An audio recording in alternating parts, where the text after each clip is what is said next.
Hi, I'm Alicia Gael, and I'm in California. I'm going to be reading to you from my debut novel, Murder on Castaway Island, which is a sapphic murder mystery. Sunday afternoon. Having made grilled cheese sandwiches and tomato soup, no knives were needed. The 5 women sat at the table to eat. 4 feared they'd be the killer's next victim. The 5th put on a good act, pretending to be frightened. All 5 sets of eyes darted around the table, inspecting one another. Who was the killer? Who would be the next victim? No one talked as they ate. Besides the occasional sound of soup being slurped and the whipping of the wind against the house, the room was quiet. Each one wondered if help would arrive before the killer struck again. Catherine placed her spoon on the table beside her bowl and looked at the others. I know it's rude to leave before everyone is finished, but I have a headache. If you don't mind, I'm going to go sit by the fire. I can give you something if you like, Emery said. Everyone stared at her. Willie let out a laugh. Emery looked at her, hurt etched on her face. Catherine wiped her mouth and stood. No, thank you, doctor. I have Tylenol. I understand your reluctance to take anything from me, but I assure you, I take my oath to do no harm seriously. Catherine smiled, but it didn't reach her eyes. I'm sure Dr. Jekyll said something very similar right before they turned into Mr. Hyde. Emery looked down, shook her head, and back at Catherine. Please let me know if you need anything. Catherine gave Emery a curt nod and left the table. Willie popped the last of her sandwich in her mouth and chewed before speaking. If you ask me, she's the one we need to keep an eye on. Virgie leaned back in her chair. I agree. Why? Phil asked.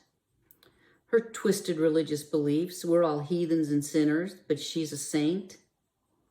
And she's absolutely no remorse over her mother's death, Virgie added.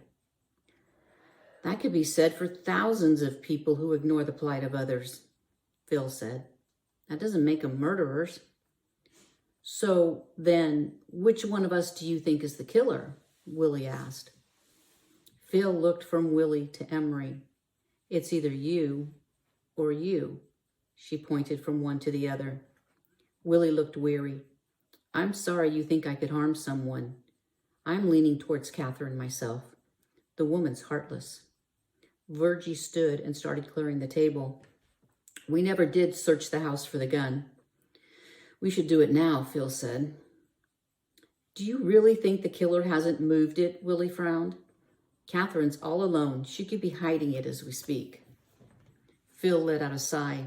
Maybe so, but searching the house will give us something to do besides sitting here staring at each other. She stood. Someone needs to stay with Catherine while we search, though. Any volunteers? Virgie, Willie, and Emery looked at each other. Can't be me, Emery said. She thinks I'm the killer. Willie and Virgie looked at each other. Rock, paper, scissors, Virgie suggested. Willie let out a laugh and shook her head. A child's game to decide who stays with the killer? Sure, why not? Best 2 out of 3? Virgie asked. Willie shook her head. 1 time for all the marbles. She held out her fist. Ready? Virgie nodded. 1, 2, 3. On 3, Willie displayed a flat hand, paper. Virgie kept her hand balled into a fist, rock. Paper smothers rock, Willie smiled. I win. Virgie entered the front room and spotted Catherine sitting in front of the fire. You're not dead. Catherine looked up. Yet? That's what you meant, isn't it? I'm not dead yet? Virgie plopped down on the stool at the bar on the opposite side of the room. I didn't think you would be. Why is that? My money's on you. Catherine's forehead wrinkled. I don't understand. Your money's on me for what? Virgie let out a laugh. That you're the killer. Catherine's eyes and mouth shot open. You're taking bets on who the killer is? No, of course not. But you think it's me. Virgie nodded. Then why are you here all alone with me? Virgie crossed her arms. I lost a bet.